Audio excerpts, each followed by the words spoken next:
So we managed to do all that. And now we can move on to doing an ANOVA. So we've had a go at testing the assumptions. And there are many ways to do an ANOVA in R actually. And I'm going to run you through some of the ways of doing it. And I'm going to point you to what I think is my favorite way of doing it, and why that's the better way of doing it than everybody else's way. But there are many ways, as with all statistics, there are many ways to calculate things and many ways to do this. So you have the AOV command, which is analysis of variance, conveniently. And so again, by now you should look familiar. So this is O for openness to experience, tilde group fact, because we wanted to use the factor thing. So remember, this is a variable which I made to turn the numbers from 0, 1, 2 into a factor. Yeah. So and then you have to tell which the data frame is. And usually it's good practice to first make an object where your result will be, and then to look at that object via summary. So this will make an ANOVA 1 thing, and most of the time I think it will be a list. Sometimes it will be a data frame, but most of the time it will be a list. And then you can use a command to look at that and summarize it for you, because it will actually, underneath it, it will have lots of information. And if you just do ANOVA 1, it will print some of the times it will print lots of things which you might not need. And you use summary ANOVA 1, and this should be quite familiar in the sense that you have your degrees of freedom. You have the sums of squares, and the residual sum of squares. You have the mean sum of squares. You have an F value, and then you have a significance test, which is it's a pre-R for probability, that F is larger than something. And here we want significance, and actually R uses this type of star notation to actually tell you if it is significant as well. So 3 stars, so highly significant in this case. So differences between the groups in openness to experience, based on the AOV command. Yeah.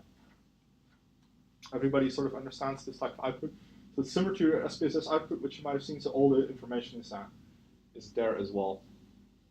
And so it also tells you again that it's based on the differences between the differences between sum of squares and within sum of squares.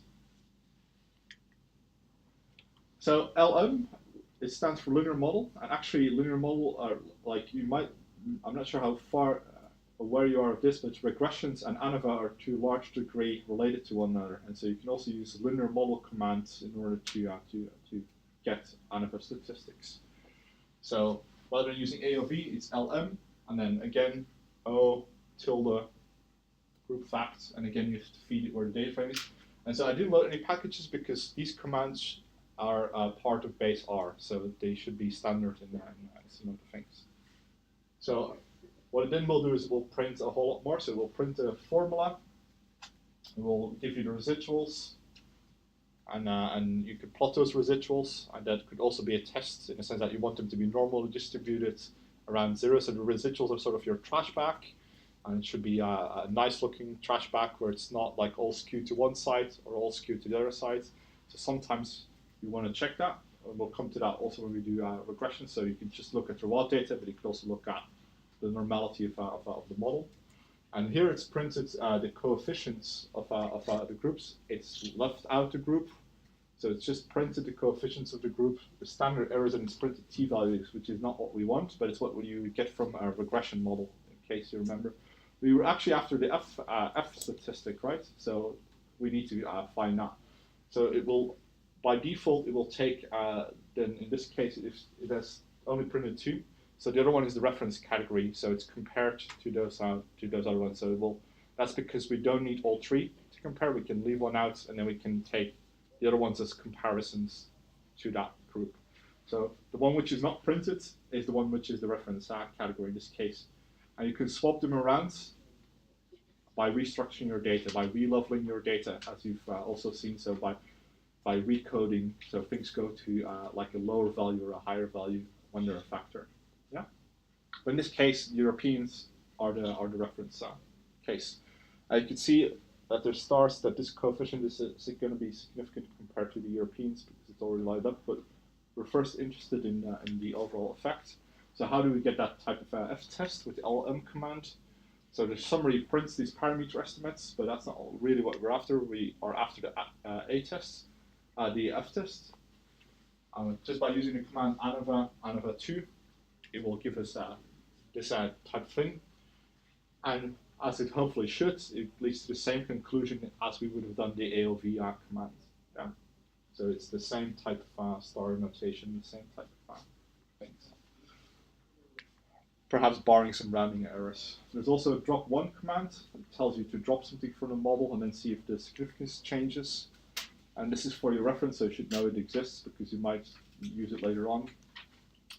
Don't worry about AIC for now, but this is a measure of how good a model is, and you can compare different models, and we'll come to that when we talk about structural equation models and comparing those. All you should know for now is it's a metric for comparing models, so that's the word thing which is printed. So we can tell R to drop one ANOVA, and then it will say, this is the sum of squares, this is the residual sum of squares, and this is the AIC. And from those, you should be able to derive F values because you have sum of squares and residual sum of squares. But you should just know that this drop one command exists because you might use it later, especially for comparing AICs. Okay, now the best thing, your best bet for getting as close to SPSS as you can is the easy ANOVA package. And this is a package you will have to load, so you would have to install the easy package, and it's EZ. And then it's the command is easy, and then all caps ANOVA. And then this uses a different type of structure. So you first put in the data frame where it has to look for the things. You tell it what the dependent variable is. You tell it what the ID variable is, and that's because this package can also do designs where you have repeated measures, or so if your data is structured so you have many data points from the same individuals as in a repeated measures design. So that's why you have to tell it what the ID variable is. And luckily we have an ID variable. So WID is the ID variable. And then this is the between. So you might recall from statistics, we use between and within to differentiate whether something is between subject design or within subject design.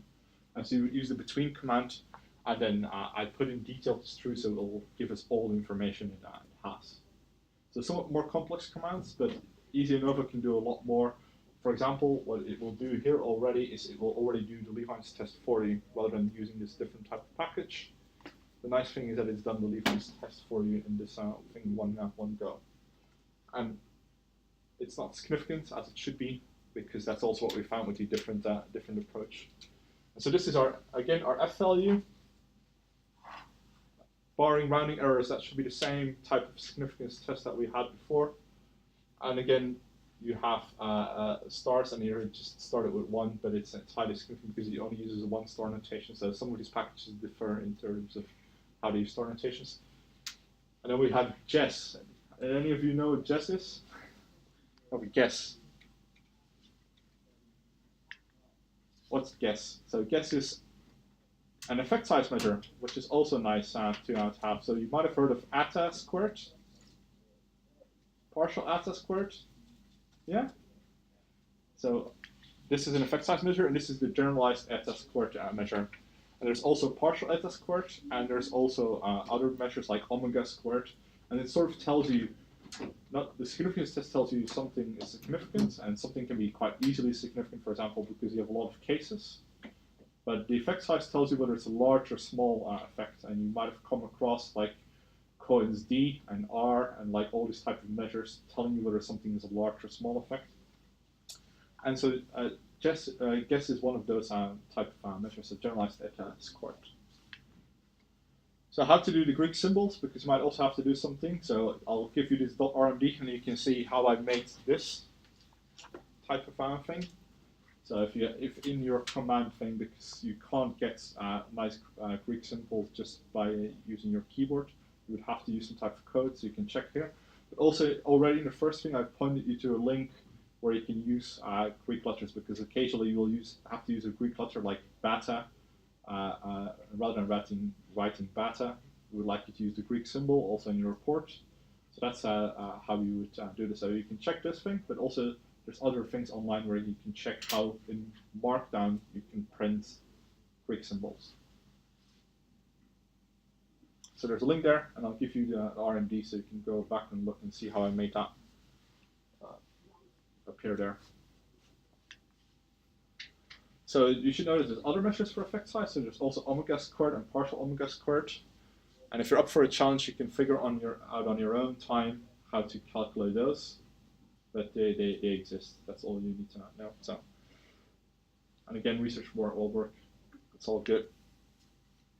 So if you were to do a write-up for your report, you would write a one-way ANOVA, and this is one way because we don't have a 2x2 design or something. So you would either write a one-way, or you would say a between subjects ANOVA, or something along those lines. You might have done that already also for your thesis again, or for your statistical reports. Show the significant effect of cultural group on openness to experience. We have the F value, and then the degrees of freedom. That's the F value, which you can get from any of those reports which I've shown you. The P value, and again, APA is quite picky, so some things you have to italicize, like P values. And then we have an effect size measure. And it's good practice to report effect sizes because that will tell people whether it's a large or a small effect.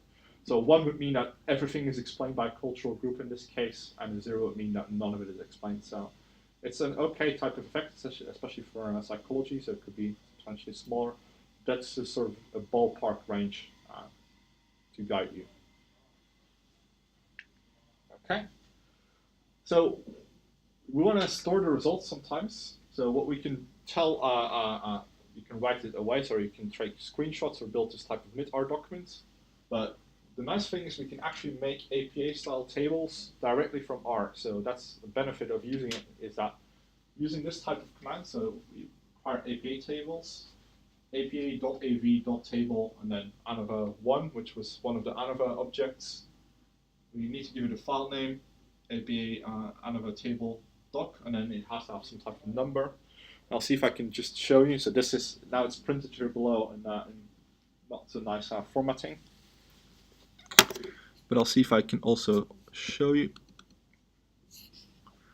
if my Word is willing to oblige. So for your report, it will actually have made a pretty okay table to put directly into your report, rather than you having to copy and paste the results into your thing. So that's what it actually looks like. Pretty neat, no? So we'll print in table 1, fixed effects ANOVA result using O. So that's if you would have named it openness to experience, you wouldn't even have to change the O into openness to experience. The predictor, the sum of squares, the degrees of freedom, sum of squares, the F value, the P value. You might want to change that to like smaller than, because P of 0 doesn't exist, but it's already in there. The partial eta squared and the partial eta squared. And in this case, because it's only one partial eta squared, will be similar to generalized eta squared. It's not always the case, so be aware, because standard it will print partial eta squared sometimes. They're not always the same thing. So if you have more things in one model, so if you have 2 or 3 things in your ANOVA, then 2 or 3 predictor variables, then partial eta squared and generalized eta squared won't necessarily be the same.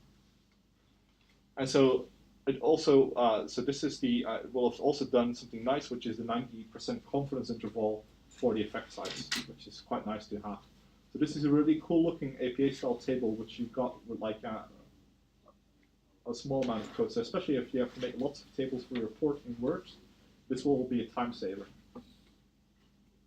So yeah, so no more copying and pasting. Also making, it will reduce, the other reason why I think it's good is it will reduce the type of errors which you and I make, which is copying things from SPSS to Excel, and then making a rounding error or changing a number or doing something like that, or copying the wrong number from the Excel spreadsheet into the actual report. If we make this, it's exactly as it was in R. So it reduces the amount of errors you're going to make. Hopefully this is an additional bonus point for R, and you're now a little bit more understanding as to why we want to teach it to you. So this is what it's printed here, but it will actually print that Word document to your working directory. So if you're working in documents, it will go to documents. But you can also specify again by the tilde and the position where it should put the document. Yeah. So again, the time you lose in the time you lose in learning to program is the time you gain for doing repetitive tasks.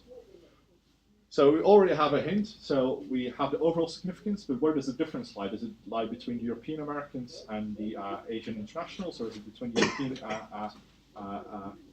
Americans and the Asian Americans? And so it's always good to then follow up with post-hoc tests, which you again might have done also in your undergraduate classes of statistics.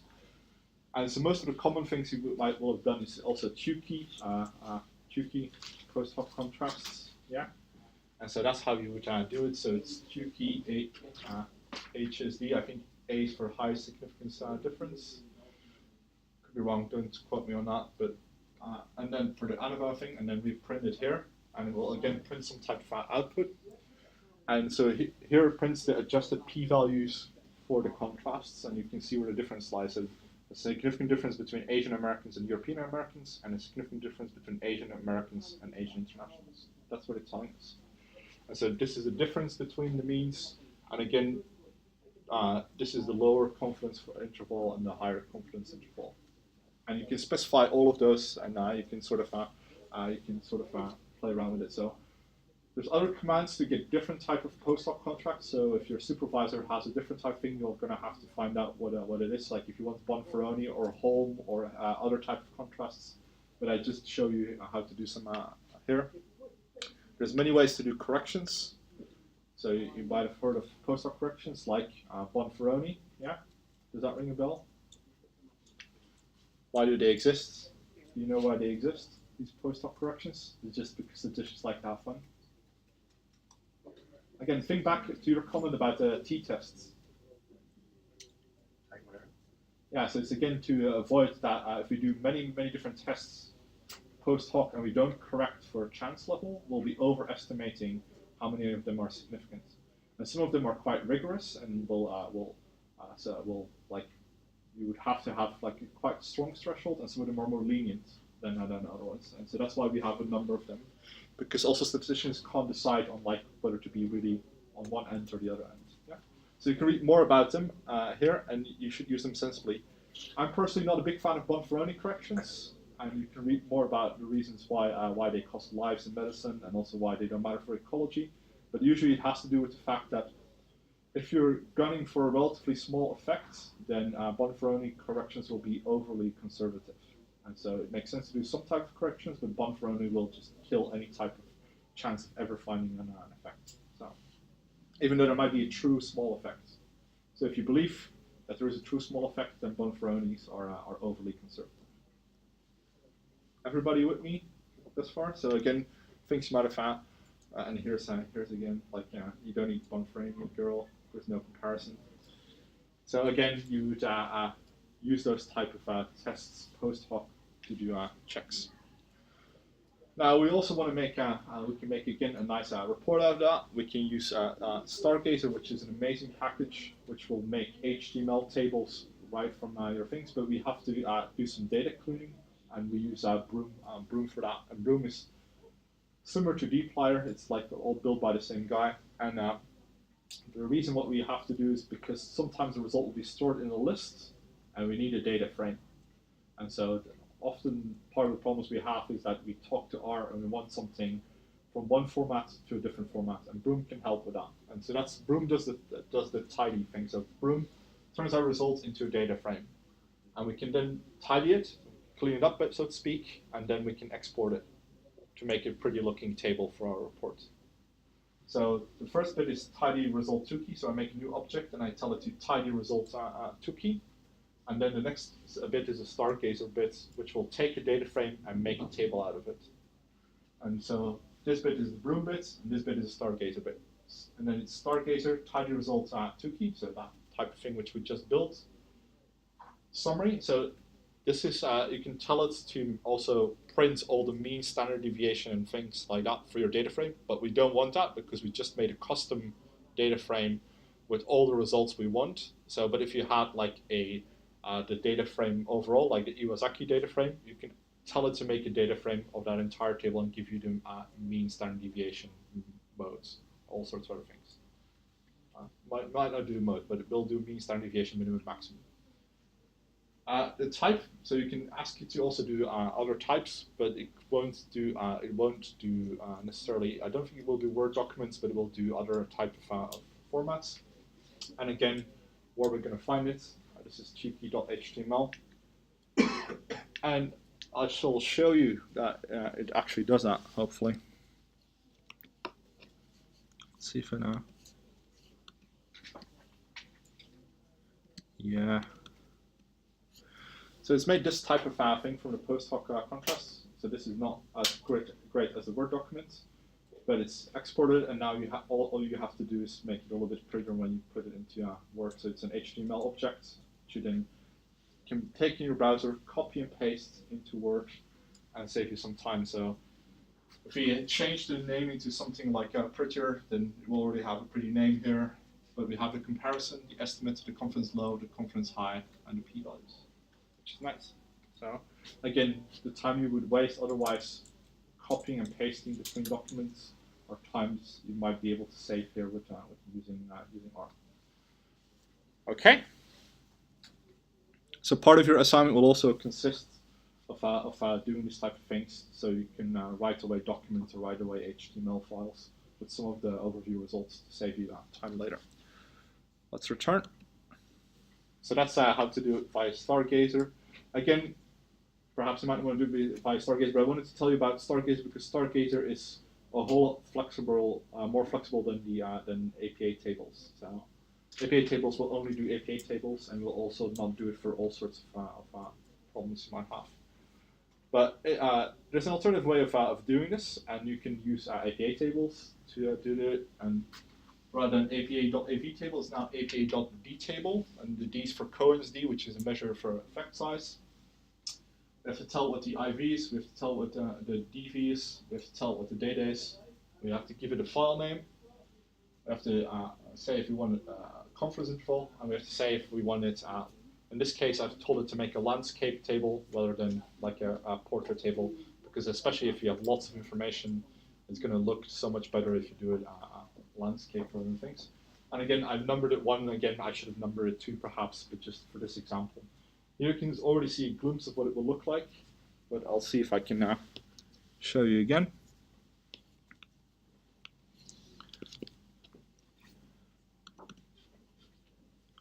There we go. So it's done. This should look like something you find in APA articles, like mean, standard deviation. It's printed the labels quite nicely. It's done this type of thing. It's done in 95% confidence intervals. And it no, these are the Cohen's D's and the 95% confidence of the D's. And it's actually printed some nice handy label for you below it, explaining it all also. So it's printed like how it's done it. So if you want to find out more as to how it's done it, that's how it's done it.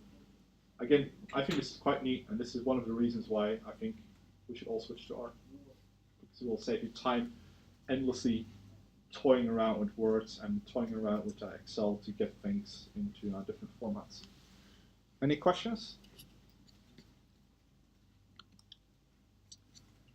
Okay. That's the video. That's not good. So here you can see it printed just in your output. And you can, we'll see how, we'll see how far we can get, but try and run now the same ANOVA as I did, but with extra version. And as the dependent and group as the input dependent. Keep in mind that you want the factorial group, so group fact. And then conduct the post-hoc tests and export them as either an HTML or a .x or a .doc, like over a document. So again, you can use all the code is in my thing. It's just changing some of it so it has E rather than O. And you'll have to install some packages like APA tables or Broom, Stargazer, depending on what you use.